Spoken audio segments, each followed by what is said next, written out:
كما يكأنهم محرته بزح زخنة أبو جيتانا يذكر سوسومي بارا سقول لك زين تايو سناي سلا زخنة ينابزي بهوت زلنا سلا فقرو سلا محرته كاب زل عالم يبارا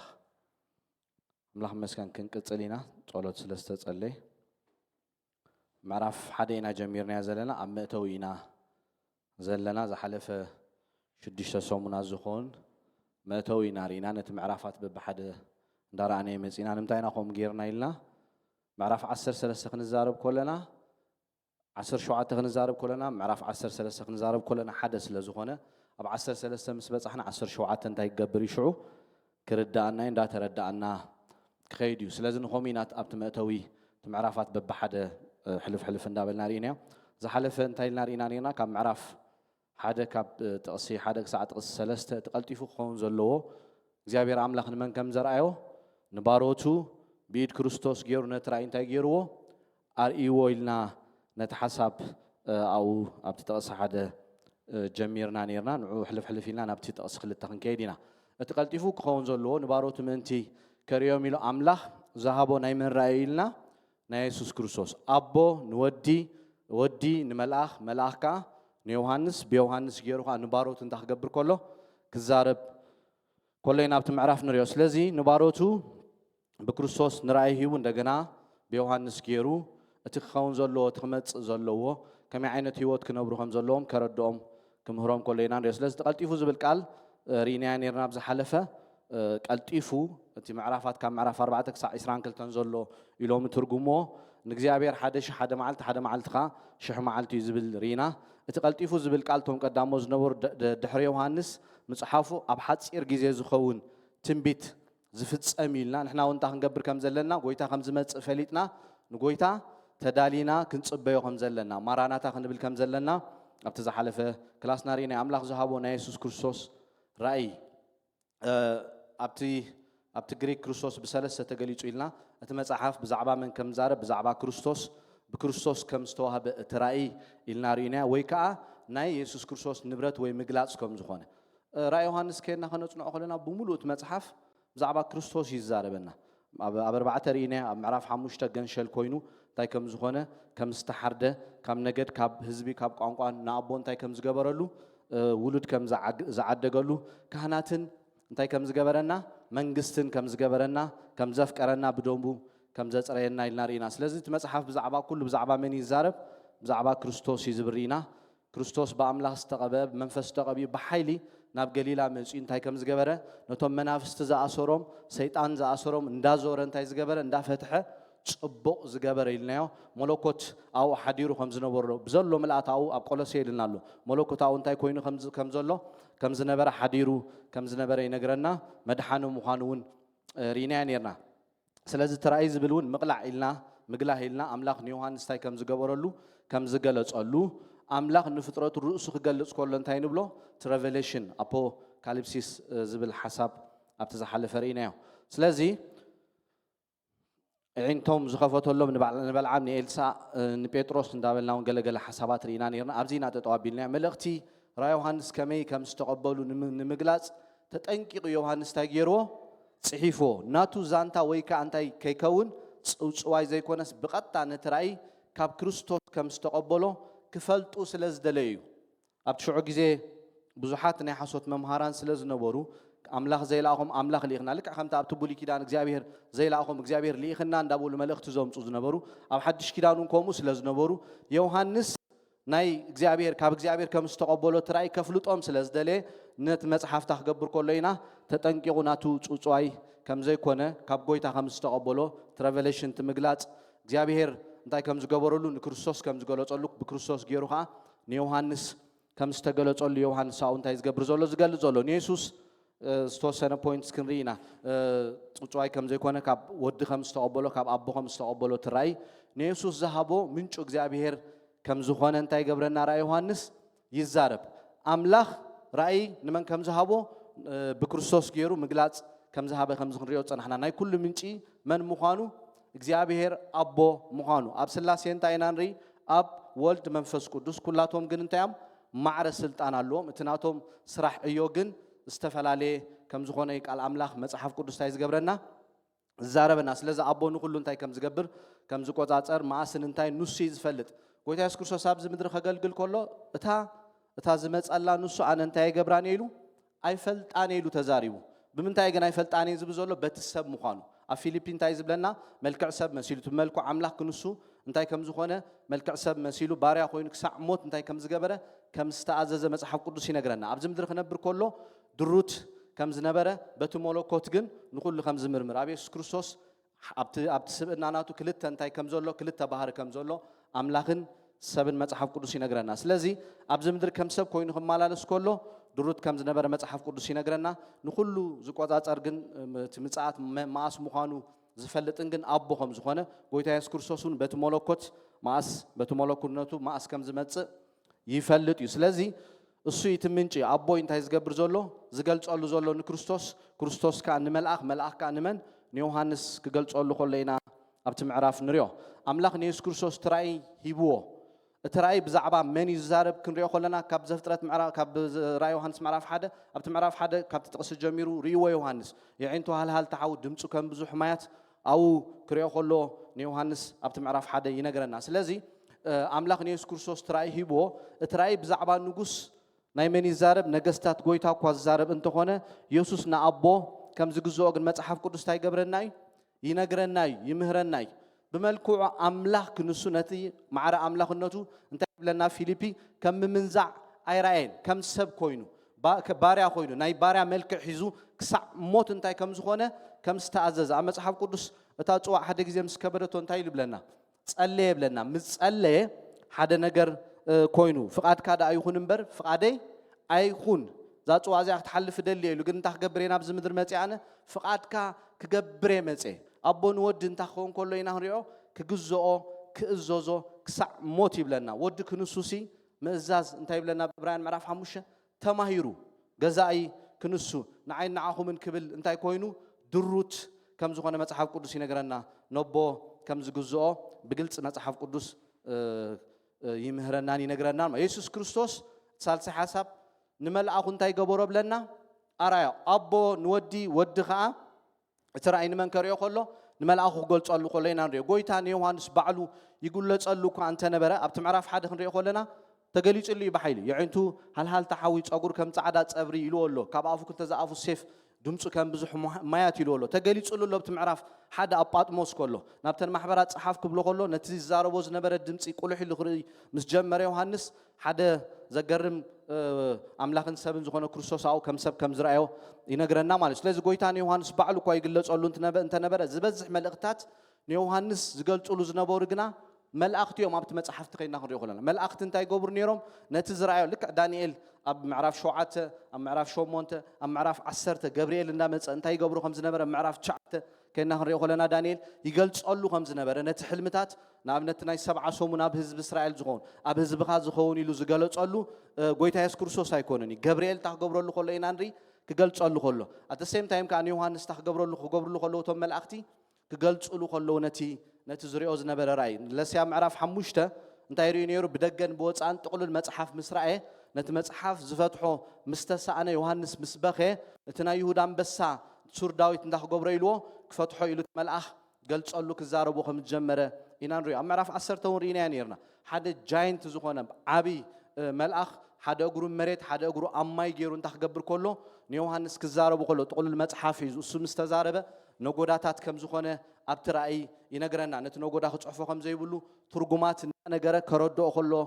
أبتمعرف 10 تنري أبتمعرف 10 شو عتون كبحر حدا أنتي كوتش كله إنسسا أمن زران أنتي كم زجبرو تونت إنسسا 5 حتى شو عت رأسي كم زنور 10 تقرن خم زنور دم أبيدا سوا حذاء يبلنا أبترأي معرف 10 شو عت يوحنس تجرمو نتحسبيت خد متأكري أم الجمرة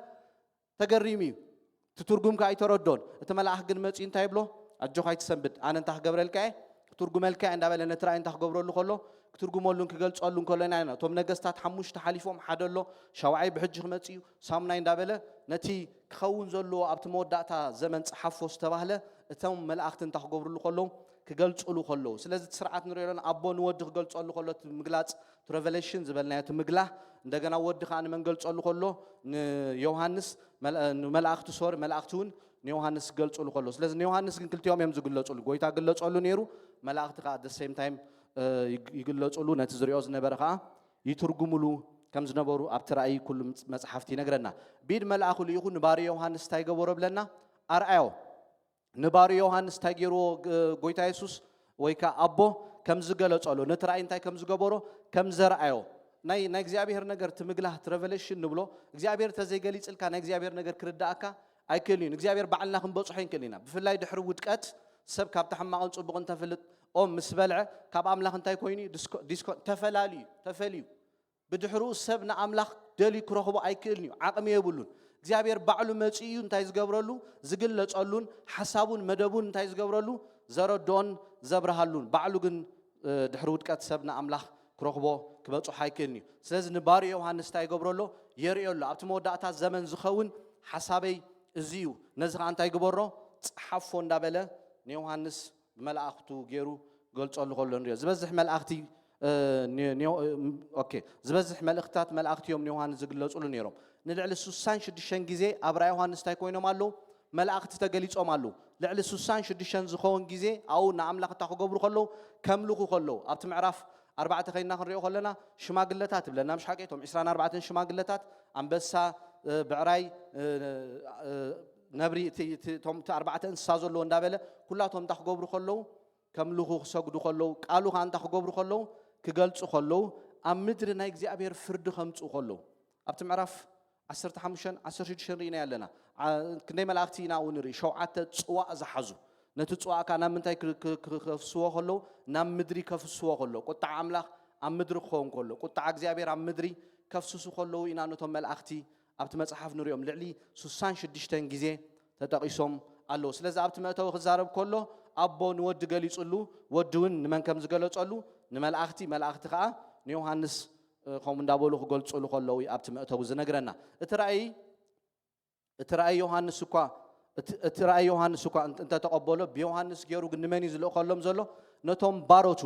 ነተን ማሕበራት ዝመርሑ ኣብቲ ክንሪኦ ከለና ከዋኽብትን ኣብቲ ቀንዴልን ከዋኽብትን ኢና ኣብቲ ምዕራፍ 1 ተዘራሪብናሉ ነርና እቲ ቀንዴል ነተን 7 ማሕበራት ይውክል እቶም ከዋኽብቲ ከዓ ነቶም ነተን ማሕበራት ዝመርሑ መላእክቲ ከም ዝኾኑ ባሮት ከም ዝኾኑ ልኡኻት ናይ ጎይታ ከም ዝኾኑ ኣብቲ ምዕራፍ 1 ኣብ ካልእ ቦታ ክንትርጉሞ ከለና ይነግረና ስለዚ ብዮሐንስ ገይሩ ንባሮት እግዚአብሔር ኣምላኽ ተኽገብር ከሎ ክዛረብ ከሎ ንምንታይ እዩ ነተን ማሕበራት ብዮሐንስ ገይሩ ንባሮት ዝዛረብ ዘሎ ተን ማሕበራት ገሊኣተን እንታይ ኮይነን ነይረን ኣብ ሓጢኣት ኣትየን ነይረን ገሊኣተን ኮምፕሮማይዝ ገብራ ጀሚረን ገሊኣተን ብርቱዕ ስደት ጸበባ ከም በዓልቲ ሴሜርና ዝበሃላ ማሕበር ኣዝዩ ብርቱዕ ዝኾነ ስደት የጋጥመን ስለ ዝነበረ ኣብቲ ስደት እንታይ ክኾኑ ጸኒዖም ደው ክብሉ ንጎይታ ክጽበይዎ ክሳዕ ሞት እሙናት ክኾኑ እንታይ ክገብር ከሎ ዮሐንስ ንባሮት ኣምላኽ ክዛረቦም ከሎ ንዑ ባርያ ኢልዎ ኣሎ መሊሱ ከዓ ብዮሐንስ ገይሩ ንባሮት እንታይ ክገብር ከሎ ክዛረብ ከሎ ኢና ንሪኦ እቲ ባርያ ንብሎ ንፍቓድ ጎይታ ሙሉእ ብሙሉእ እንታይ ዝኾነ እተወፈየ መንነት ዘሎ ጳውሎስ ባርያ ኢየሱስ ክርስቶስ ንወንጌል ኣምላኽ እንታይ ኢሉ ኣሎ እተፈለኹ ኢሉ እታ ባርያ ትብል ቃል ዶሌስ ብላ ሓደ ክንዲ ኩላቶም ሞተቶም ዘለዉ ነቲ ዝሞተሎ መታን ክነብሩ ኢሉ ጳውሎስ ፍቕሪ ክርስቶስ ኣብ ልቡ ስለ ዝገዝኦ ዝደረኾ ሰብ ፍቓድ ኣለዎ እግዚአብሔር ኣይግድዶኒ ካብታ ዝተፈጠረላ መዓልቲ ዊል ኣለዎ እግዚአብሔር ኣይግድዶኒ እግዚአብሔር ንሰብ እንታይ እዩ ዝገብሮ ሓሳቡን መደቡን እዩ ዝገልጸሉ ፈትዩ ገዲዱ ይኮነን ዝገዛእና ከም ሰይጣን ማኒፕሌት እናገበረ ኣታሊሉ ገለ ይኮነን መጪ ዝገዛእና እግዚአብሔር ኣምላኽ ፈትዩ ዝገዛእና ፈቲና ኢና ንግዞ ፈቲና እንተተገዚና ኢና ክትጥቀመልና ዝጅምር ስለዚ ታቃልታ ባርያ ትብል ቃል ፍቕሪ ኣምላኽ ኣብ ልቡ ገዚእዎ ጳውሎስ ከመይ ገይሩ ካብ ድቕድቕ ጸልማት ከም ዘውፅኦ ከመይ ገይሩ ከም ዘድሓኖ ዝፈልጥ ሰብ እዩ ነይሩ ነታ ማሕበር እንታይ ዝገብራ ዝነበረ እዩ ዘሳድዳ ዘሳጉጋ ዝነበረ ሰብ እዩ ነይሩ ኣብቲ ቀዳይ ጢሞቴዎስ ምዕራፍ 1 ክዛረብ ከሎ ኣነ ዝቐዳማዮም ሓጥእ ሰጓግ ማሕበር ዝነበርኩ ኣነ እንታይ ረኺበ ኢሉ ምሕረት ረኺበ ጸጋ ኣምላኽ ተገሊጹ እዩ ምድሓና ምጽኡ ንኹሉ ሰብ እንዳበለ ንቲቶስ ከዓ እንታይ ክገብረሉ ከሎ ክጽሕፈሉ ከሎ ኢና ኣብቲ መልእኽታቱ ኣብቲ 13 መልእኽታቱ ናይ ጸጋ ነገር ተረዲእዎ ክምህር ከሎ ኢና ንሪኦ ከም ጳውሎስ ገይሩ ጸጋ ዝተረድኦ ሰብ የለን ስለዚ ከመይ ገይሩ ኣምላኽ ካብ ድቕድቕ ጸልማት ከም ዘውፅኦ ስለ ዝፈልጥ ህይወቱ ንኣምላኽ ክነብር ዝወፈየ ሰብ እዩ ናብ ቢታንያ ክንከይድ ደሊና መንፈስ ኣምላኽ ከልኪልና ናብ ገላትያ ክንከይድ ደሊና ናብ እስያ ክንከይድ ደሊና መንፈስ እግዚአብሔር ከልኪልና ኢሉ ኣብ ትሕቲ ገማንኤል ዝተማህረ ሰብ እዩ ነይሩ ፍልጠት ዘለዎ ሰብ እዩ ዓቕሚ ዝነበሮ ሰብ እዩ ግን ናይ እግዚአብሔር ፍቃድ ከይሓተተ ከይጠየቀ እንታይ ዘይገብር ባርያ እዩ ነይሩ ዘይንቀሳቀስ ሰብ እዩ ነይሩ እግዚአብሔር ኣምላኽ ንኹላትና ውሉድ ክገብረና ኸሊ ብደም ትገንሸል ባሮቱ ክንከውን ግን ንሕና ኢና ንግዝኦ ፍቃድና ይደሊ እዩ ከም ድሌትና ቤት ኣምላኽ ክንነብር ንኽእል ኢና ከም ዝተዓመና ክንነብር ንኽእል ኢና እቲ ባርያ ዝብሎ ቃል ግን ፈትዩ ፍቅሪ ኣምላኽ ኣብ ልቡ ነዲዱ ዝተረድኦ ካብ ደቕደቕ ጸልማት ካብታ እኪተ ዓለም በጃ ኮይኑ ክርስቶስ ዘድሓኖ ከም ምዃኑ ተረዲኡ እንታይ ዝገብር ሰብ እዩ ህይወቱ ዘግዝኡ እቲ ጎይትኡ ናብ ዝደልዮ ዘንቀሳቅሶ ሰብ ማለት እዩ ፍቃድ የብሉን ፍቃድ ኣለዎ እታ ፍቃዱ ግን ነቦግዚእዋ እዩ ልክዕ ከምቲ ወዲ ኣርኣያ ሓዲግልና ዝኸደ ኣብዚ ምድሪ መፂኡ ፍቃዱ ይኮነን ገይሩ ሰብ ኮይኑ ተገሊጹ ኣብዚ ምድሪ መፂኡ ኣገልጊሉ ሓንቲ መዓልቲ ካብ ፍቃድ ኣምላኽ ክወፅእ ኣይንሪኦን ኢና that's why እግዚአብሔር ኣምላኽ ብውሰመርኩ ፍትው ወደይ ኢሉ እንታይ ክገብረሉ ከሎ ክምስክረሉ ከሎ ንሪኦ ማለት እዩ the same ጳውሎስ ከምታ ኣነ ንክርስቶስ ዝመስሎ ዘለኹ ንስኻትኩም ከዓ ንዓይ ምሰሉ ኢሉ እታ ባርያ ትብል ንባሮተይ ክብል ከሎ ስቑኢል ይኮነን ሕጂ ኣብ ገለገለ ትምህርታት ሰምዑ ኢኻ ባርያ ኣምላኽ ገለ እንዳተው ባርያ ኣምላኽ ዝብለና እግዚአብሔር ኣብ መጽሓፍ ቅዱስ ከይና ክንሪኦ ከለና ባሮተይ ኢሉ ፀውዖም እቶም ከም በዓል ሙሴ ባርያ እንታይ ኮይኑ ኣሎ ኢልና ኣብቲ ኢያሱ ክዛረብ ከሎ ሙሴ ባርያ ሞት እዩ ሕጂ ነዚ ህዝቢ ናብታ ፀባን ማዕርን ተውሕዝ እተእትዎ ንስኻ ኢኻ እንዳበለ እንታይ ክገብሮ ከሎ ንኢያሱ ክዛረቦ ከሎ ኢና ባሮት ዝበሎም እግዚአብሔር ኣብ መጽሓፍ ቅዱስ ኮምፕሊትሊ ንርእሶም ምንባር ሓዲጎም ካብ ናይ እግዚአብሔር ፍቃድ ከይወፁ ዘመኖም ሙሉእ ንዑ ተገዚኦም ዝወድኡ ሰባት እዮም that's why ንባሮተይ ዝብሎም ዘሎ ነታ ሲሜርና ዝነበረ ነታ ሲሜርና ዝመርሓ ዝነበረ እቲ ቢሾፕ ቀሺ ፖሊካርፕ ንብሎ 86 ዓመት እዩ ንጎይታ ተኸቲልዎ ሓደ መዓልቲ እንታይ ኣጋጢሞ ክትመውት ኢኻ ክትቅተል ኢኻ ምስ ተባህለ እቶም ኣብቲ ዓዲ ዝነበሩ ኣብታ ሲሜርና ዝነበሩ ክኸስዎም ጀመሩ ተፀዊዑት ሰብኣይ እቲ ጀነራል ምስ ረኣዮ ወዲ 86 ዓመት እዩ ኣረጊት ሰብኣይ እዩ ምስ ረኣዮ ሰንቢዱ ነዚ ዓብ ሰብኣይ ከመይ ጌርካ ትቆትሎ ኢሉ እቶም ወተሃደራት ኣምፅዎ ዝተባህሉ ክፅሊ ሓንሳ ግዜ ሃቡሉ ምስ በሎም ሓንቲ ሰዓት ዕድል ዝሃብዎ 3 ሰዓት ጸሊ ይበሃል እቶም ወተሃደራት ሒዞም መኸዱ ከለዉ ናብቲ ጀነራል እንታይ ኢሎም መስኪሮም ይበሃል ከመይ ጌርካ ነዚ ጥዑም ዝኾነ ሰብኣይ ፈቃር ዝኾነ ሰብኣይ ትቆትሎ ኣብቲ መንገድኹም እንዳበሉ ዝዛረቡ ነይሮም ኣብ ታሪክ ተሰኒዱሎ ምስ መፀ ንጎይታ ኢየሱስ ክርስቶስ ክሓዶ ተባሂሉ ኣይክሕድኒ ኢሉ 86 ዓመት ነዚ ፍቅሪ ዝኾነ ጎይታ ስዒበየ ህይወተይ ክቦ ወሲነ እንተ ደሊኻ ነቲ ሞት እንታይ ግበሮ ኢልዎ ኣምፃያ ኢልዎ ሰማዕቲ ኮይነ ክሓልፍ ድልዌ ኢሉ እንታይ ከም ዝገበረ ኣብታ ሲሜርና መራሒ ኮይኑ ድሕሪ ዮሃንስ ናይ ዮሃንስ ወደ መዝሙር ዝነበረ ስለዚ ንጎይታ ፍቃድ እንታይ ዝገበረ እዩ ህይወቱ ዝሃበይ ንባሮተይ ይኽብል ከሎ ብትጥቅስ ክንሪኦ ከለና ንኣምላኽ ዝግዝኡ ባሮቱ ካብ ፍቃዱ ዘይወፁ ሓጢኣት ዝፍንፍኑ ንሓጢኣት ዝፀልኡ ንፅድቂ ደው ዝብሉ ዝጨከኑ ሓሳቡ ዘፈፅሙ ኮምፕሮማይዝ ዘይገብሩ ክሳዕ ሞት እሙናት ዝኾኑ ባሮተይ ዝብሎም ኣብቲ መፅሓፍ ከይና ክንሪኦ ከለና ኣምላኽ ኮምፕሮማይዝ ክንገብር ከለና ኣይፈቱን ይፀልኦ እዩ ካይዳና ሳዕ ሞት ደው ክንብል ይደልየና ከምኡ እንተኮይንና ኢና ከዓ ትእምርትን ተኣምራትን ናይ እግዚኣብሔር ንርኢ ኣብ መጽሓፍ ቅዱስ ሰባት ንኣምላኽ ዶ ምስ በሉ እግዚኣብሔር ብድሕሪኡ ዝግለጽ ዶ ምስ በሉ እዩ ትእምርትን ተኣምራትን ዝገብር እቲ ባርያ ግና ጎይታን ሰበይትን ደቀይን ይፈትሉ ኣለኹ ሓራ ኣይወፅእን እንተበለ ሽዑት ጎይቱ ናብ ቅድሚ ኣምላኽ የቕርቦሞ ኣብ ማዕጾ ኣብ ልዳት ኣቕሪቡ እቲ ጎይቱ እዝኑ ብመስፈዮም ኩሎ ንሓዋሩ ከዓ እንታይ ግበሮ ብለና ይግዛኣዮ ናቱ ስሌቭ ይኹን እታ ባርያ ትብል እታ ብግሪክ ከይና ክንሪኣ ከለና ሮማውያን ንሓደ ሰብ ምስ ገዝእዎ ንሓደ ባርያ ከም ድሌቶም ገይሮም እዮም ዝጥቀሙሉ ተደልዮም ንርክሰት ይጥቀሙሉ ተደልዮም ይሸጥዎ ተደልዮም ይቆትልዎ ከይበልዐ ንሰለስተ መዓልቲ ዋላ ከጽንሕዎ ይኽእሉ እዮም ንመዘናግዒ ኢንተርቴይን ክጥቀሙሉ ይኽእሉ እዮም ከምዚ ናይ በዓል ግላይዳተር ዝበሃል ዝጥቀሙሉ ድሌቶም እዮም ዝገብርዎ ካብ ናቶም ፍቃድ ኣይወፅእን እዩ ስለዚ ኣብዚ ዮሃንስ ዝዛረብ ዘሎ እንታይ ባሮቱ ወይ ከዓ ንባሪኡ ዮሃንስ ክብሎ ከሎ ዮሃንስ ካብ ፍቃዱ ዘይወፅእ ንኣምላኽ ባህ ዘብል ህይወት ከም ዝነበሮ ኢና ካብኡ እንርኢ ንሕና እውን ንኣምላኽ ከምኡ ክንኮነሉ እሳቶም እቶም ናይ እምነት ቦታትና ሓሊፎም እዮም ንሕና ኢና ብህይወት ዘለና ንሕና ንኣምላኽና ደው ክንብል ክንግዝኦ ኣምላኽ ነፍሲ ወከፍና ይፅበየና እዩ ሕጂ ዶ ንሰብ ወይስ ንኣምላኽ ባህ ከብል ዝደሊ ዘለኹ ኢሉ ጳውሎስ ወይስ ንሰብ ክሐጉስ ድየ ዝደሊ ዘለኹ ግና ኸ ንሰብ ክሐጉስ እንተዝብልሲ ባርያ ክርስቶስ ኣይምኾንኩን ነይረ ጳውሎስ ኣብ ዘፍጥረት ምዕራፍ ኣብ ግብረ ሐዋርያት ምዕራፍ 13 14 ነተን ገላትያ ማሕበራት ምስ መስረተን ሰባት ከይዶም እንታይ ዝብል ትምህርቲ ክምሩ ጀሚሮም ሕጊ ሙሴ እንተዘይሓሊኹም እንተዘይተገዚርኩም ምድሓንኩም ፍጹም ኣይከውን ይኽብልዎም ጀሚሮም ስለዚ ጳውሎስ ነቲ ዝነበረ ትምህርታት ስሕተት ፌስ ክገብሮ ጀሚሩ ክገጥሞ ጀሚሩ ኣነ እዚ ትምህርቲ ካብ ሰብ ኣይኮንኩን ተማሂረ ትሬቨሌሽን ትምግላጽ ካብ ኣምላኽ የረኺብዮ ስለዚ እንታይ ክብሎም ከሎ ኢና ንርኢ ብእምነት ይኹም ጀሚርኩም ብእምነት ይኹም ክትውድኡ ዘለኩም ክርስቶስ ክትቀበልዎ ከለኹም ኣብ ኢድኩም ትምህርትን ተኣምራትን ክግበር ከሎ ኣባኹም ትምህርትን ተኣምራትን ክግበር ከሎ ስለዚ ኣመንኩም ይንበር ሕጊ ስለዚ ሓለኹም ኣይኮነን ነቶም ማሕበር ካብ ጌጋ ክመልሶም ከሎ ኢና ንሪኦ ክእርሞም ከሎ ነቲ ሓቂ ደው ክብል ከሎ ኢና ንሪኦ ንጴጥሮስ ከይተረፈ ፊት ንፊት እንዳክገብሮ ከሎ ጌጋ እዚ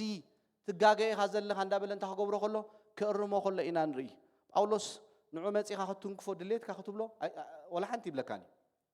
ቃል ኣምላኽ ናይ እግዚአብሔር ነገር ከተበላሹ ተፈቲንካ ግን ቶሎሬት ኣይገብረካኒ ኣይጻወርኒ ዳትስ ዋይ ክሳዕ ሞዳእታ ኸይዱ ከም እንዳበለ ንማሕበራት እንዳኣረመ ጌጋ እንዳበለ ብጽድቅ ተመላለሱ ንኣምላኽ ንበሩ ተቀደሱ ተፈለይሉ እንዳበለ ክሳዕ ሞዳእታ ሰማዕት ኮይኑ ኸይዱ ነዚኣቶም ኣምላኽ ባሮተይ ክብሎም ከሎ ኢና ኣብ መጽሓፍ ቅዱስ እንሪኦ ራእይ ናይ እግዚአብሔር እንታይ እዩ ቃል እዩ ስለዚ ንሱ ንቃል ኣምላኽን ኣብታ ጥቕሲ ሓደ ኢና ክረፀኒያ ንቃል ኣምላኽን ንምስክር ኢየሱስ ክርስቶስን ነቲ ዝረአዮ ዘበለ ኩሉ እንታይ ኮይኑሎ መስኪሩሎ ዮሐንስ ዝተገለጸሉ ዘበለ ኩሉ እንታይ ገይሩሎ መስኪሩሎ ንዘክሮ ኣብ ግብረ ሐዋርያት ምዕራፍ 1 ክግለጸሎም ከሎ እንታይ ኢሉ ካብ ኣቦ ዝተቀበልኩሞ ተስፋ እንታይ ግበሩ ሰማዕኩሞ ተስፋ ተጸበይልዎም ኣብ ጥቕሲ 8 እንታይ ኢልዎም ግብረ ሐዋርያት 1:8 መንፈስ ቅዱስ ናባኻትኩም ምዝወርድ ግና ሓይሊ ክትቅበሉ ኢኹም ኣብ ኢየሩሳሌም ይሁዳ ክሳዕ ወሰን ምድሪ you will be my witnesses መሰኻኽር ክትኮኑ ኢኹም ንዓይ ህያው ምዃኑ 40 መዓልቲ ብቲ ምዕራፍ ሓደ ኣርእይዎም ኣሎ ንሓይሊ ሞት ስዒሩ ከም ዝተንሰ ብጀኩ ኣብ ሰማይን ኣብ ምድርን ጎይታ ከምዘየለ ንሱ ጎይታ ምዃኑ ንሱ መድሓኑ ምዃኑ ርእሱ ምስ ገለጸሎም ኣብ እንታይ ብሎም ኣሎ መሰኻኽረይ ክትኮኑ ኢኹም ንጎይታ መሰኻኽር ክንከውን ከለና ኣብዚ ምድሪ ፐርሲክሽን ስደት ከም ዘጋጥመና ጸብጺብና ክንወፅእ ኣለና በዛ መንገዲ እዚኣ ብፍርሃት ክርስቶስ ክነብሩ ዝደልዩ ሰባት ክስደድዮም ኢልና ኣሎ መጽሓፍ ቅዱስ ንሓቂ ደው ክትብል ከለኻ ቶም ንኣምላኽ ዘይፍቅሩ ንኣምላኽ ዘይደልዩ ሰባት እንዳክገብሩ ይጻረሩኻ ማለት ስለዚ ንቃል ኣምላኽ እንታይ ከም ዝገበረ ከም ዝመስከረ ዮሐንስ ነቲ ዝረአዮ ከም ዝጸሓፈ ኣብ ፖይንት ክንሪኦ ከለና ቃል ኣምላኽ ተሓሳብ ሓደ ካብቶም ኣብ ራእይ ዮሐንስ እንታይ ንሪኦ ኣገዳሲ ሓረግ እቲ ቃል ኣምላኽ ኢሉ ገሊፅዎ ዘሎ ቃል ምስክርን ቃል ኣምላኽን ስለ ቃል ኣምላኽን ስለ ንጎይታ ዝመስከረን እንዲዩ ኣብታ ጳጥሞስ ትበሃል ቦታ እንታይ ኮይኑ ነይሩ ዮሐንስ ተኣሲሩ ነይሩ ወላ ሓንቲ ገበና ኣይገበረን ወላ ሓንቲ ጌጋ ኣይገበረን ሓቂ ስለ ዝመስከረ ንቄሳር ኣይሰግደልካን ስለ ዝበሎ ብኡ እንታይ ክኾን ከሎ ኣብ ሂወቱ ስደት ክመጾ ከሎ መከራ ክመጾ ከሎ ኢና ንሪኦ ኣብ ሰብኣዩ ኣብ ጳጥሞስ ተኣሲሩ ዘሎ ኣብ ደሴት ተኣሲሩ ዘሎ ኣይዞሌትድ ኮይኑ ኣብኡ ንኸባቢ 18 ወርሒ ክእሰር ከሎ ንሪኦ ማለት እዩ ስለዚ ነቶም ነፍሲ ኣብቲ ምዕራፍ 6 ከም ብለና ንቃል ኣምላኽን ንምስክርን እንታይ ከም ዝኾኑ ሂወቶም ዝሃቡ ሰባት ሰማዕቲ ኮይኖም ኣብቲ ሰማይ እንታይ ከም ዝገበሮም ከም ዝረአዮም እቲ ሓምሻይ ማሕተም ምስ ተፈትሐ ብተወሳኺ ኣመንቲ ዝእውጅዎን ክሳዕ ሞት ነቲ ቃል እሙናት ክኾኑ ከም ዘለዎም እዩ ዘመልክት ንቃል ኣምላኽን ንምስክርን ኢየሱስን ነቲ ዝረኣኽዎ ጽሒፈ ክብል ከሎ ሰብ ንቃል ኣምላኽ መሰንበቦ ምስ ተረድኦ መሰጽንዖ ክሳዕ ሞት ክኸይድ ክሳዕ መወዳእታ ክኸይድ እዩ ናይ ነፍሲ ወከፍና ሓላፍነት ጎይታው እንታይ ዝገብረና ዝምህረና ስለዚ ኣመንቲ ነቲ ቃል ንእውጆ ጥራይ ኣይኮናን ምዝራብ ጥራይ ኣይኮነን we have to obey ክንእዘዞ ኣለና ገበርቲ ሰማዕቲ ቃል እንዳኾንኩም ርእስኹም ኣይጠብርዋ ኢልና ኣሎ ገበርቲ ቃል ኩኑ ኢልና ኣሎ ገበርቲ ቃል ማለት እንታይ ነቲ ጎይታ ግበርዎ ዝበለና ምግባር ኣይትግበርዎ ዝበለና ምሕዳግ ስለዚ ሐዋርያት ከምኡ ዓይነት ነቲ ቃል ቶም ሽዑ ዝነበሩ ነቲ ቃል ደው ስለ ዝበሉ የውጅዎ ጥራይ ስለ ዘይነበሩ ነቲ ቃል ከዓ ክሳዕ ሞት ይስዕብዎ ስለ ዝነበሩ እዩ ኣብቲ መጽሓፍ ዮሐንስ እውን ንቃል ኣምላኽን ንምስክርን ኢየሱስን ነቲ ዝረአየ ዘበለ ኩሉ እንታይ ከም ዝገበረ ከም ዝመስከረ ይነግረና በዓል ሲድራቅ ሚሳቅ ኣብድኔጎ ኣይንሰግድን ኢና ንዓኻ ንኣማልኽትኻን ኣይነምልኽን ኢና ኢሎም ምስ ተዛረቡ ብድሕሪኡ ዝገጠሞም ነገር ንፈልጦ ኢና እቶን ሓዊ እንዲዱ ሸውዓተ ዕፅፊ እዩ ኣንድዱ ወይልዎም ከፈራርሆም ግን ነቲ ቃል እንታይ ገይሮም ብለና ንኣምላኽ ጥራይ ዝስገድ ንሰብኣይ ዝስገድን እዩ ንሕና እዚ ትምህርቲ ዝተማሂርና ኢና ዓቢና ኣምላኽና ንፈልጦ ኢና እሱ በይኑ ጥራይ ኣምልኾ ዝወስድ እስኻ ሰብ ኢኻ ኣምልኾ ክትወስድ ኣይትክእልን ኢኻ መስመር ሓሊፍካ ኣለኻ ሕጂ ኢሎም እዚኣ ስለ ዝበሉ እንታይ ክኾኑ ከሎ ኢና ንሪኦም ስደት ክመጾም ከሎ መከራ ክመጾም ኮለይና ክሳዕ ሞት እዮም ግን ከይዶም ክሳዕ ሞት እዮም ከይዶም ጎይታ ክሳዕ መወዳእታ ክንከይድ እዩ ዝደልየና ሓደ ኣብ ናይ ሊደርሺፕ መምህር ክምህር ከሎ እንታይ ኢሉ ይዛረብ ኣገልጋሊ ኮንካ ከተገልግል ከለካ ክልተ ኦፕሽን ኣለካ ኢሉ ክትፍቶ ኢኻ ክፀላእ ኢኻ ኢሉ ኩሉ ይፈትወካኒ ኩሉ ኸ ይፀልኣካኒ ሳዕታ መንገዲ ኩላትና ንሕና እውን ንጎይታ ኣብ ዝተፈላለየ ቦታ ክንገልጾ ከለና ክልተ ኦፕሽን ኣለና ወይ ክፈትውና እዮም ሰባት ወይ ክፀልኡና እዮም ሓቂ ክንዛረብ ምጀመርና ስደት ክመፀና እዩ ግን ነቲ ቃል ክሳዕ መወዳእታ ክሳዕ ሞት ክንከይድ ግን ጎይታ ደው ክንብል ነታ ስሜርና እንታይ ኢልዋ ክሳዕ ሞት እሙናት ኩኑ ክብሎም ከለና ኣብዚ ክፍሊ ጽሑፍ ቃል ኣምላኽ እንታይ ምዃኑ እዩ ዝነግረና ህያው ምዃኑ ይገልጽ ኣሎ ዮሃንስ ኣብ ዕብራውያን 4:12 እንታይ ዝብለን ቃል ኣምላኽ ህያውን መስለጥን ኢልዎ ኣሎ ነፍስን መንፈስን ኣካላትን ኣንጉዕን ዝፈላሊ ኢልዎ ኣሎ ክሳዕ ምሕላል ሓሳብ ልቢ ኣትዩ ዝፈርድ ኢልዎ ኣሎ ቃል ኣምላኽ ህያው እዩ እዚ ንሪኦ ዘለና ኣብዚ ምድሪ ንሕና ኩላትና ካብ ምንታይ ኢና መፂና ካብ ብቓልቲ ክርስቶስ ኢና መፂና ዘየለ ነገር ናብ ህልው ዝመፀ ብቓል ጎይታ እዩ ተፀዊዑ መፂ ቃል ኣምላኽ እንታይ እዩ ህያውን መስለጥን እዩ ዝሞተ ነገር የተንስእ ሕሙም ይፍውስ ለምጻም ይፍውስ ቃል ኣምላኽ ስልጣን ኣለዎ ህያው እዩ ነቲ ማዕበል ክህደኦ ከሎ ማቴዎስ ምዕራፍ 8 ጸጥ በል ምስ በሎ ብቓሉ ፍጥረት ኩሉ እንታይ ክኸውን ከሎ ኢና ክግዛእ ከሎ ኢና ንጎይታ ንርኢ ቃል ኣምላኽ ህያው እዩ መስለጢ እዩ ንሱ ንቃል ኣምላኽ ንምስክርን ኢየሱስን ነቲ ዝረአዮን ዘበለ እንታይ ከም ዝገበረ ከም ዝመስከረ ልክዕ ነቢያት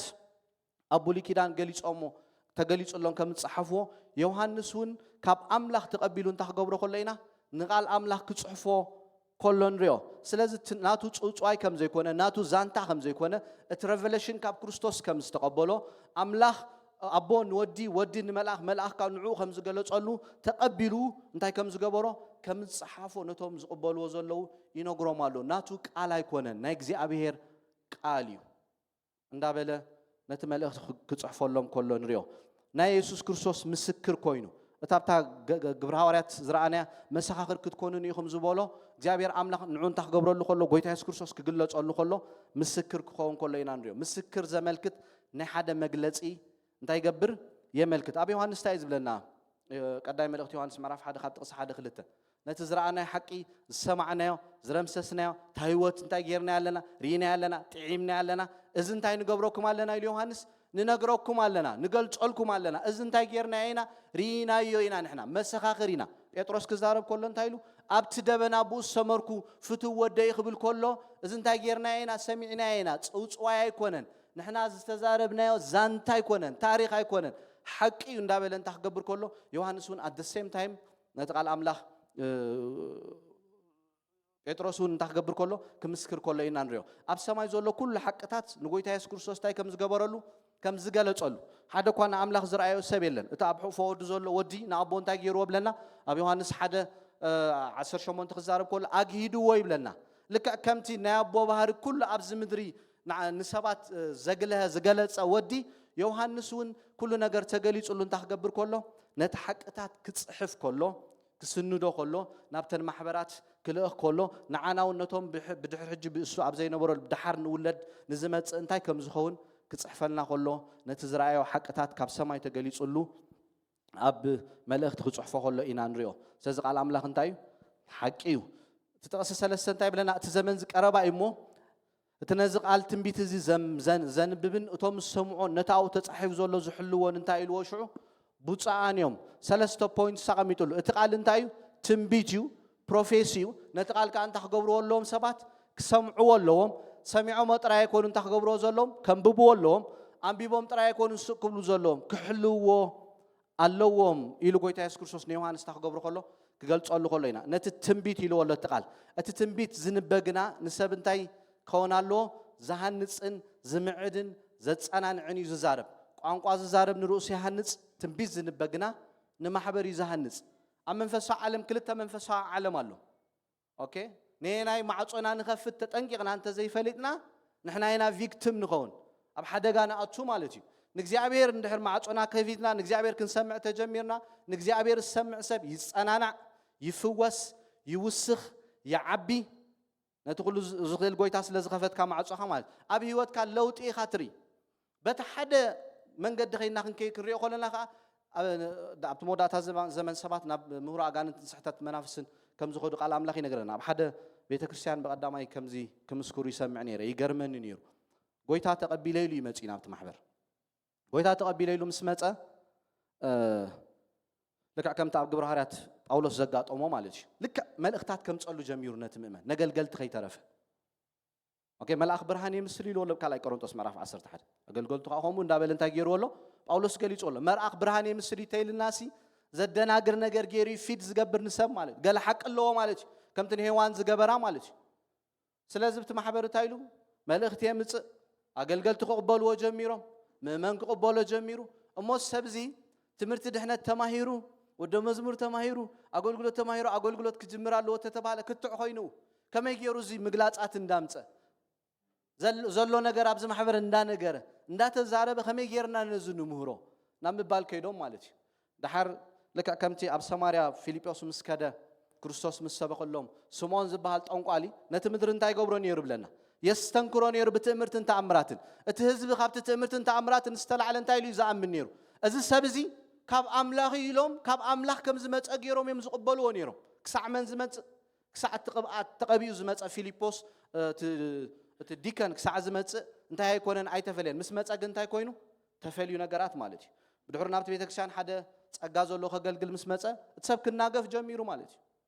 ده حرك مسكر كله أبت منفس على ما بتتقلق خيدو ملأختنا السبات همسيون السبات يفيد زقبر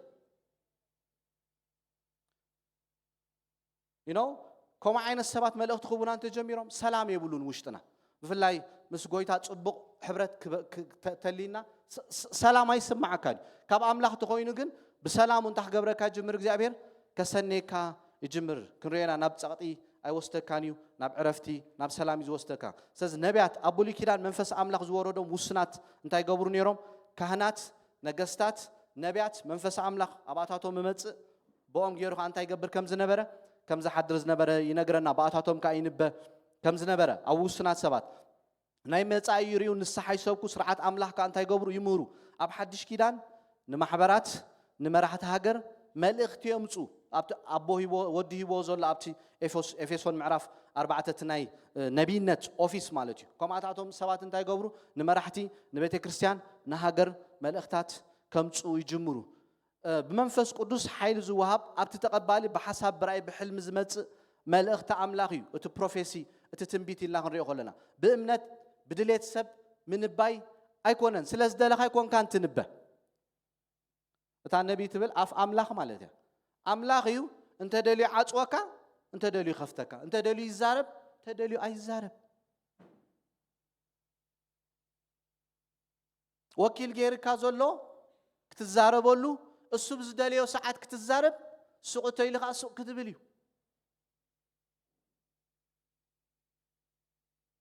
على حالك زي نبت سميت قال مسكره سب كزارب صنحمو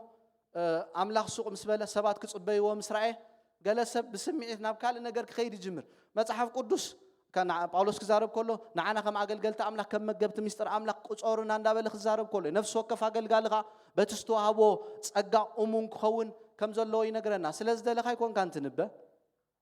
سلز ده لخاي كون كانت نبه السيز خفتك السيخة زعطوا مالتي بستفعل عليه من قد نابت زنبه سبي مت بحلم خمت إخل براي خمت إخل بمقلات خمت إخل بدمس خمت إخل جيجا زي بقولوا زي مرمر كاي كونن أبقى داي قرنطوس معرف 10-14 شعتن كل التسبات 3 سبات كنبيو خلوا قالياتهم بدق خوينهم يتعزوا يرايو يسمعوا انت خبروا كمرمروا ملأخت مصينا نبسب نتسبينا خنقود فلو زلنات ملأختي يمرمر سلازبل مالتي قال املاخي جيجا زيبل نرانسي سحتات زيبلو جيجا زيبلو زي مرمر قيرو زيتكل كتلوطو زيتكل زصنع كاب تنبيت يلولو بيتروس كزارب كله تنبيت ግን እንታይ ኾኒ ይምርመሪው that's why ቃል መልአት ዘሌና መጽ ኮሎ ከነላሊ መተካታ ቃል አምላኽ አይኮነን ኩሉ አማን ዘለዎ ውህበትካ አይኮነን ኩላትና ክንዛረብ ክንበ ማለት አይኮነን ውህበት ዘሎ ወይ እንታይ ዝገብር ዝንበ ኦኬ ትንቢት ዝንበግና ንሰብ ዝሃንጽ ዝምዕት ዘጸናንዕዩ ዝዛረብ ይብለና ሓደ ነቢ ክዛረብ ከሎ መንፈሳዊ ዕቤት ምውሳኽ እዩ ኣብ ሓደ ብዝተፈላለየ ነገራት ክደክም ትኽእል ኢኻ ብዝተፈላለየ መንገዲ ክትሓልፍ ትኽእል ኢኻ ኣብቲ መንገዲ እንዳኸድካ ከለኻ ኣምላኽ መጺኡ ተዛሪብካ ይመልሰካ የጸናንዓካ የተንስኣካ ኣምላኽ እንታይ ዝገብር ኣምላኽ ኣይኮነን ዘጥፍእ ዝሰብር ኣምላኽ ኣይኮነን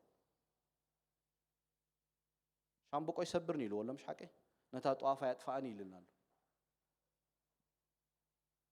ሓደ ግዜ ከምኡ ክትብለት ይሰምዕ ነይረ ሜቢ ነጊረኩም ምኾኒ ንሓንቲ ሓፍቲ ኣብቲ ውሽጢ ዝነገረቶ ጉዳይሲ ኣብ ፑልፒት መጪሲ እግዚአብሔር ከምዚ ይብላሉ ሓንቲ ሓፍቲ ለኽ ገለ ኢሉ ክዛረብ ምጀመረ እሳኻ ኣይተሰእትን ገበና ይዛረብ ዘሎ ኮፍ ኢላ ማለት እዩ እንተዘይተንስኢ ኣብቲ ሴዳ ከጣብቐኪ የብለኩሉ ኣምላኽ ተስያ ኣምላኽ ከምዚ ዓይነት ነገራት ኣይገብርን ኣምላኽ ኣብ ደገ ተቐሊዒካ ኤክስትሪም ከይድካ ኣለኻ ማለት እዩ ነጊርካ ሚዒድካ ተዛሪብካ ምስከድካ እንታይ እዚ መኪና በቃ ፍሬኖ ፈሎ ምስከድካ እዩ ኤክስፖዝ ትኸውን ማለት በርታይ ዝገብር መልሰካ ኣብ ትራ ዮሐንስ ከይና ክንሪኦ ከለና ናይተን ማሕበራት መልእኽቲ ድኻመን ክዛረብ ከሎ እንደገና ከዓ ጽቡቕ ነገረን ክዛረብ ከሎ ደይኮና ንሪኦ ጎይታ ንምምዓት ንምእራም ንምግናሕ ናብ ቅድስና ምምላስ ሓደ ሰብ ናይ ነቢይነት ኦፊስ ኣለኒ ተይሉ ነዘን ነገራት እዚአን ከማልአና ይግድን እዩ ሓጢአት እናርኣየ ሱቕ ተይሉ ኮሽን ማርክ እዩ ምክንያቱ እቲ ኦፊስ በዓል ኤርምያስ በዓል ኢሳያስ እንታይ ዝብለና ህዝቢ ኣምላኽ ናብ ካልእ ኣማልኽቲ ክኸይድ ከሎ ቦልድሊ ክመልስዎ ከለዎ ኢና ንርኢ ተመለሱ ጣዖታትኩም ደርብዩ ንዘፃናንዑ ከዓ እንታይ ክገብሩ ከለዉ ከፀናንዑ ከለዉ ነቲ ህዝቢ ካብ ጣዖት ናብቲ ህያው ኣምላኽ እዮም ዝመልስዎ ነይሮም ካብ ሓጢአት ናብ ምንታይ እዮም ዝመልስዎ ነይሮም ናብ ቅድስና ክመልስዎ ከለዉ ኢና ንርኢ ንምፅንናዕ ንዝደኸመ ኣብ መከራ ፈተና ንዘለዉ እንታይ ዝገብር እዩ ዘፀናንዕ ማለት እዩ መንፈስ ኣይተጥፉ ትንቢት ኣይትንዓቑ ንኩሉ እንታይ ግበርዎ ኢልና ኣሎ ተዓዘብዎ ነቲ ሰናይ ከዓ ሓዝዎ ኢልና ኣሎ መንፈስ ከነጥፍእ ይከኣል እዩ ስጋውነት ኣብ ህይወትና ናይ ስጋውነት ናብራ ክንነብር ተጀሚርና ንዓለም ይኹን ሰይጣን ይኹን ማዕጾ ክንከፍት ተጀሚርና ዝነበረና ቅንዓት ዚል ምንባብ ምጽላይ እንታይ ክኸውን ይኽእል እዩ ቅንስ ይኽእል እዩ ክንዝሕል ንኽእል ኢና ዳትስ ዋይ እንታይ ዝብለና ዘሎ መንፈስ ኣይተጥፉ ኩሉ ግዜ ኣብቲ ናይ እግዚኣብሔር ህልውና ኩኑ ኣብ ናይ እግዚኣብሔር ፕሬዘንስ ኩኑ እቲ ሓዊ ወርድ እንታይ ግበር ኢልዎ ኣሎ ይንደድ ኢልዎ ኣሎ ብንጹር ካብ ኣምላኽ ክሳዕ ትሰምዕ እንታይ ግበር መልእኽቲ ክትብ ከለኻ ተጸበ ክንጽበ ኣለና ማለት እዩ እንደገና መልእኽቲ ከተመሓላልፍ ከለኻ ከዓ ግዜ ኣምላኽ ተጸበ ሽዑ ርኢኻ ማለት ሽዑ ትዛረቦ ይኮነን ግዜ ትጽበ ታይም ትጽበ ኦኬ ክንርአና ዳሕራይ ሰብ ክብሩ ርእሱ ኸር እንተፈቲኑ ርእሱ ክገልጽ ተፈቲኑ ወላ ኣምላኽ ገሊጹሉ ግዜ ክሕሉ ይክእል ንኣምላኽ ክኽብር ኣብ ልቡ ሓሳብ ተልይዎ ሃቐና እንተልይዎ ግን እንታይ ክገብር ክሕጂ እቶም ነቢያት ከምኡ እንዳበሉ ዶ ይኮኑ ዝዛረቡ ራእይ መሰርዓዮም እንታይ ክብል ክሕጂ ብድሕሪ እዚ እንታይ ኢኻ ክትገልጸለይ እቲ ራእይ እንታይ እንዳበሉ እንታይ ክገብሩ ከለዉ ክሓትዎ ከለዉ ኢና ንሪኦም መራሕቲ ቤተ ክርስቲያን ነቲ መልእኽቲ ክሳዕ ዝምርምርዎ እንታይ ግበር ተጸበ ብንጹር ድምፅኻ ብዝርድኦ ቋንቋ ኣመሓላልፎ ሰብ ኖርማል ምሳኻ ክዕልል ጸኒሑ ትንቢት ምስ ጀመረ ካልእ ኾነካ ቶኒ ይቕየር ኣክሽን ይቕየር ሃይፐር ይኾን ከምኡ ይኮነን ከም ኖርማል መልእኽቲ ከም ኖርማል ከምዚ ኣነ ቃል ኣምላኽ ዝምህሮ ዘሎ ከምኡ ጌርካ ኢኻ ተመሓላልፎ ምቅያር የድልን እዩ ማለት እዩ ስምዒታውነት ምድግጋም እንታይ ክግበር ኣለዎ ከዓ ክእል ኣለዎ እቲ ኢሞሽን ናብ ካልእ ነገር ክወስደካ ይኽእል እዩ ክትውስኽ እውን ትኽእል ኢኻ ዳሕራይ ምስ ረሰንካ ሰብ መሰጣቕዕ ገለመለ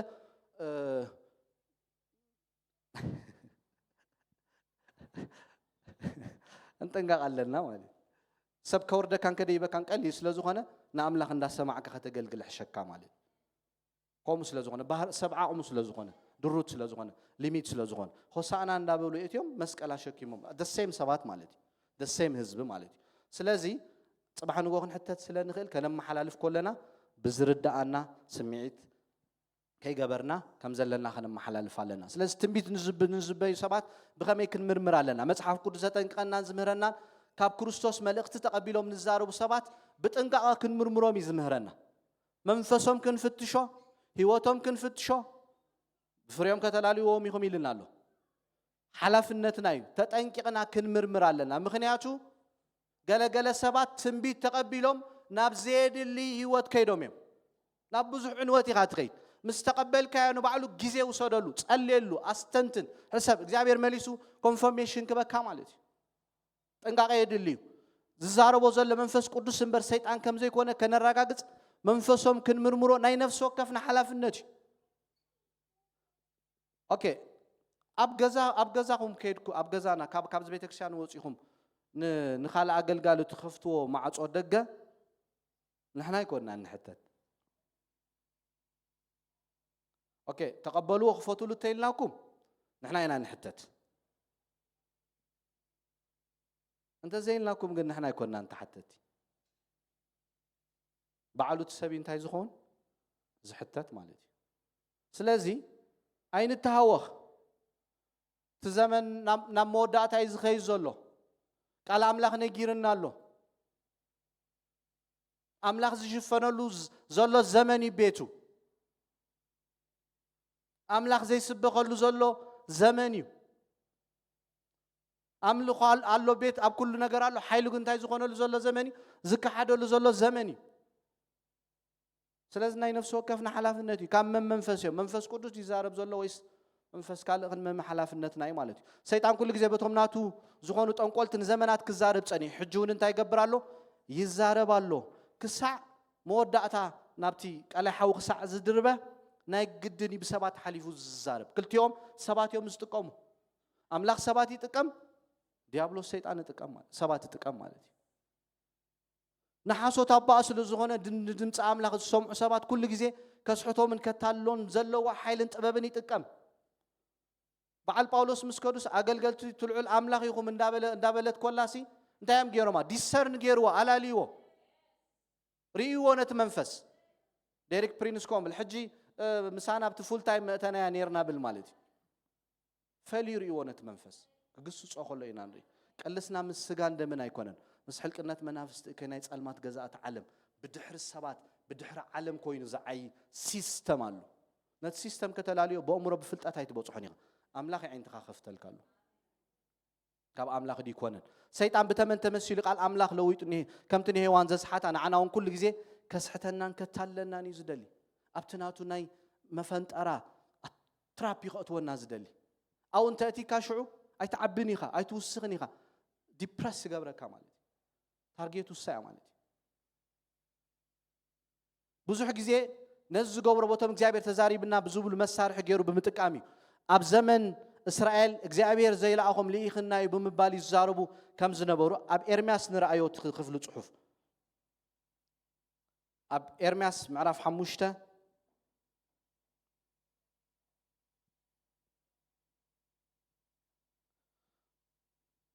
30-31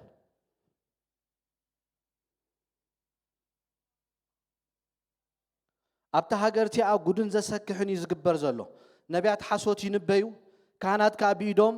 ይገዙ ኣሎ ህዝበይ ባሂልዎ እንታይ ገብሮም ኣሎ ይሰምሮም ኣሎ ኣብ መወዳእቶም ደኣ እንታይ ክትገብሩ ኢኹም ብሎም ነቶም ኣብ ትሽዑ ዝነበሩ ኤርምያስ ክንበ ከሎ መልእኽቲ ክህብ ከሎ እቶም ህዝቢ ኣብ ጣዖት ኣብ ካልኦት ኣማልኽቲ ክምለሱ ዝግብኦም ዝነበሩ ህዝቢዮም ክትንእዶም ከተመስግኖም ንኣምላኽ ትስዕቡ ኣለኹም ትኽክል ኣለኹም ክትብሎም ትኽእል ህዝቢ ይኮኑ ነይሮም ወጪኦም እዮም ነይሮም ካብ መስመር ኤርምያስ መጪ ግን ንዓይኒ ፈልፋለ ዓይኒ ማይ ሓዲኩምኒ ሓፅብታት ኣብዚሕኩም እግዚአብሔር ተመለሱሎ ይብለኩም እንዳበለ ሃናንያ ዝበሃል መጪኻ ኖ እግዚአብሔር ኣይትማረኹን ኢኹም ይብለኩም ኣሎ ክትነብሩ ኢኹም ክትሰፍሑ ኢኹም ኩሉ ክኾነልኩም እንዳበለ እንታይ ክገብር ከሎ መልእኽቲ ክህብ ከሎ ኤርምያስ መንሞ ማሃበ ክብል ከሎ ኣብቲ ጥቕሲ ንሪኦ ስለዚ ኣብ 6 እውን ከይድና ክንሪኦ ከለና ኣብ 13-15 ካብ ንእሽቶም ክሳዕ ዓብዮም ኩላቶም ሁሩፋት ረብሓ ካብ ነቢ ክሳዕ ካህን ኩላቶም ሓሶት የዘውትሩ ስለ ዘለው እዩ ሰላም ዘየልቦ ሰላም እናበሉ ነቲ መውቃዕቲ ህዝበይ ብሸለልታ ይፍውስዎ ኣለው ጽያፍ ስለ ዝገበሩ ክፈርዶም ጽያፍ ስለ ዝገበሩስ ክሓፍሩ ዶ እዮም ምንም ኣይሓፍሩን ሕፍረት እንታይ ምዃኑ እኳ ኣይፈልጡን ስለዚ ምስቶም ዝወድቁ ክወድቁ ምስቶም ኣረኻ ክብሎም ከኣጻሕ ክብሉ እዮም እንዳበለ እግዚአብሔር ኣምልኽ እንታይ ክገብር ከሎ ክዛረብ ከሎ ንርኢ ስለዚ ንኽብሪ ኣምላኽ ዝዛረቡን ብሰይጣን ተደሪኾም ዝዛረቡን ፈሊጥና ክንፈልጦም ህዝብ አምላኽ ዓብ ጥበብን ምስተዋዓልን ከልየና እዩ ታተድል እንታይ ናባይ ጥበቁ ኢልና ኣሎ ኣነ ናይ ሓቂ ጉንዲ ወይኔ ተኻልዮ ኣቦይ ንስኻትኩም ጨንፈር ታባይ ዝጠብቕ እንታይ ዝኾን ፍረ ዝፈሪ ከምኡ ክንገብር ተጀሚርና ከነላሊ ክንጅምር ኢና ንጸሊ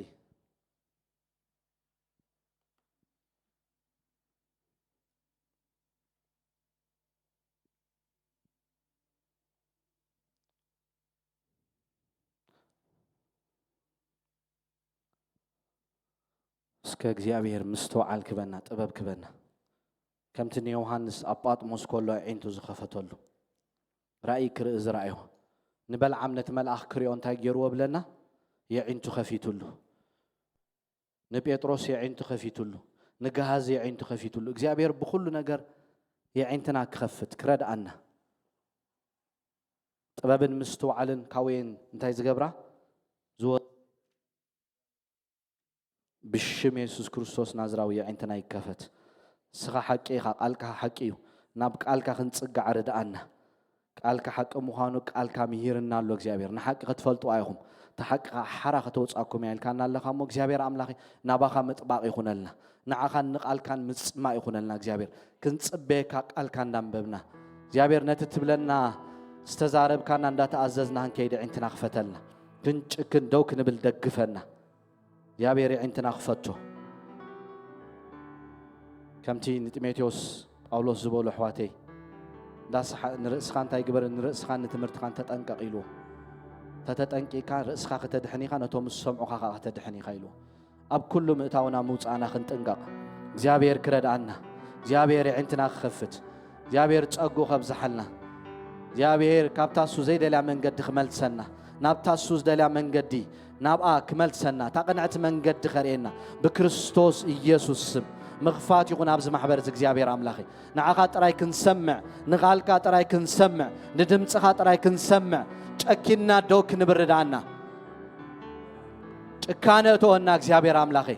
حيلغا تونا زكزيابير أبو منفس كاي تنكفنا زكزيابير أملاخي